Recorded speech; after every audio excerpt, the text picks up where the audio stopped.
Lebanon और Israel की जंग खतरनाक मोड़ पर आ गई है। दोनों ही देश फुल स्केल पर एक दूसरे पर हमला कर रहे हैं। अगर बात करें लेबनान की तो लेबनान का हाल इतना बुरा है कि अब गाजा सा लेबनान नजर आने लगा है। हजरात, इजराइल ने लेबनान के ऊपर ऐसे खतरनाक हमले किए कि मुझे शायद आपको कुछ बताने की जरूरत नहीं है, लेकिन जरूरी है कि मैं आपको दिखाऊं। आप देख रहे हैं रज़ाग्राफी अनस्क्रिप्टेड, जो कि आपके लिए हर वक्त लगातार अपडेट दे रहा है। मेन चैनल रज़ाग्राफी पर अभी फिलहाल कोई अपडेट नहीं है। जितनी भी अपडेट मिलेगी आपको यहाँ मिलेगी, तो चैनल को सब्सक्राइब कीजिए। अब मैं आपको दिखाने वाला हूँ सीधा इजराइल ने जो लेबनान पर पिछले 10 घंटों के अंदर, अभी भी कुछ देर पहले जो इजराइल ने बड़े हमले किए हैं, तमाम हमले लेबनान के ऊपर इजराइल जो कर रहा है, उसका एक मंजर, उसकी एक झलक, ताकि आपको महसूस हो सके कि गाजा बनने के कगार पर लेबनान आ चुका है।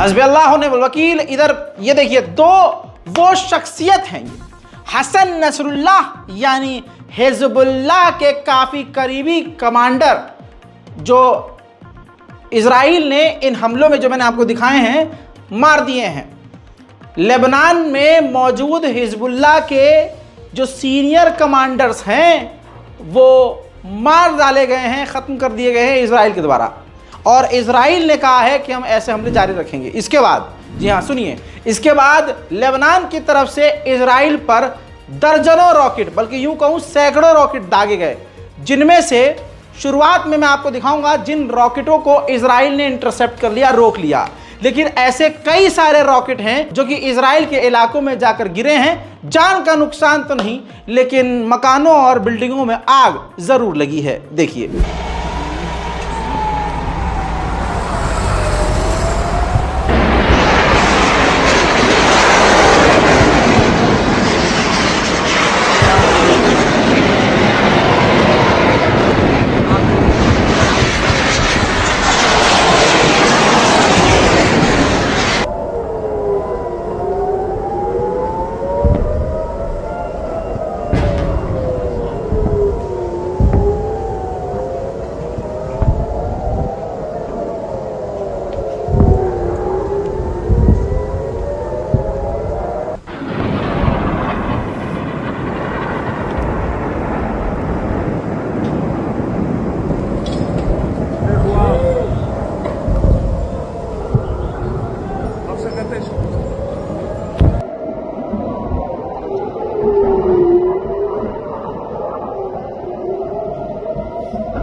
अल्लाहु अकबर। हजरात मोहतरम, अब ये एक तस्वीर मैं आपको दिखाना चाहता हूँ। ये बैरूत के अंदर, लेबनान की राजधानी बैरूत का ये ज़बरदस्त आप हमला देख रहे हैं। बैरूत के अंदर ये स्टोर था जहाँ इजराइल का हमला हुआ है, बेहद पास। ऐसा लग रहा है कि पूरे लेबनान की धरती हिल रही है। उधर मेरे दोस्तों, लेबनान का और बुरा समय आ चुका है। एक ख़तरनाक बात यह है, ये तस्वीर देखिए, ये एयरफोर्स कमांडर हैं इजराइल के। इन्होंने साफ तौर से कहा है कि हम लेबनान की मदद करने वालों को लेबनान तक पहुंचने नहीं देंगे।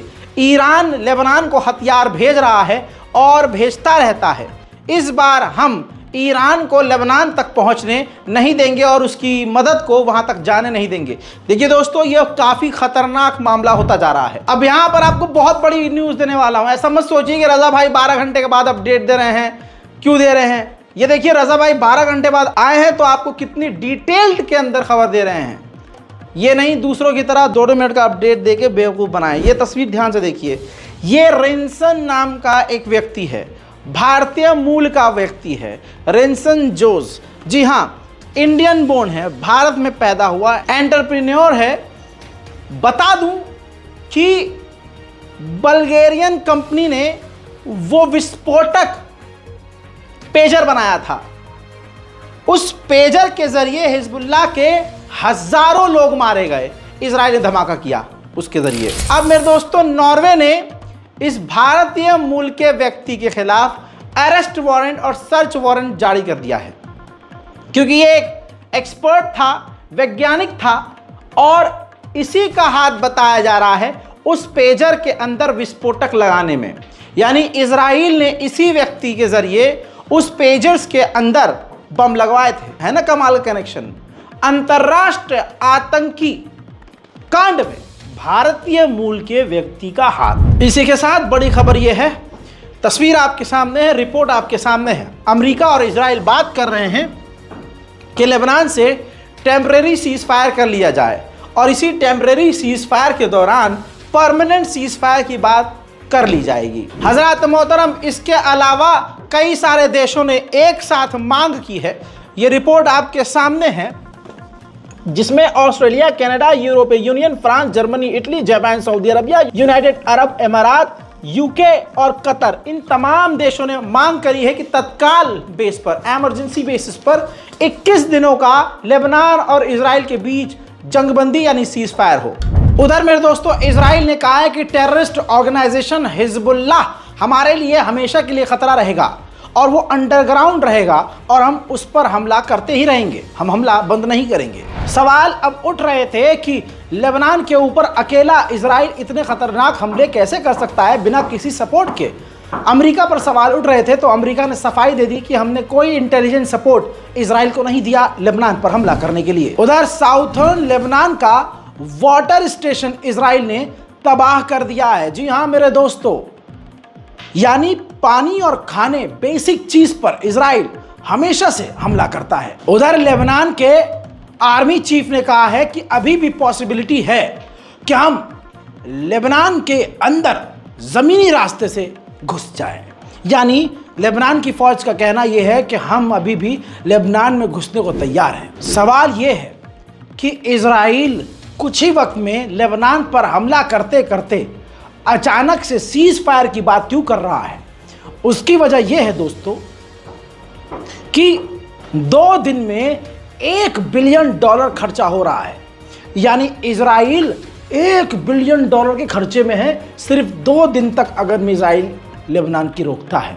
इस वजह से वो सीज फायर की बात भी कर रहा है। इजराइल दूसरी तरफ से बड़े नुकसान में कुछ इस तरह से है कि इजराइल आने वाली तमाम फ्लाइट्स रद्द हो रही हैं। गिनी चुनी फ्लाइट्स टेक ऑफ कर रही हैं, लैंड कर रही हैं।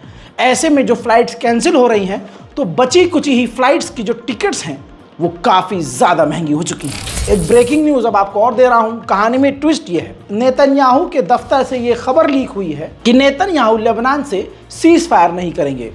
फिलहाल की इस ब्रेकिंग न्यूज़ में इतना ही। जल्द लौटूंगा और भी बड़ी जानकारियों के साथ। इस रिपोर्ट को शेयर कीजिए, इस बारकोड का इस्तेमाल कीजिए ताकि गाज़ा और फिलिस्तीन की कुछ तो मदद की जा सके। जय हिंद।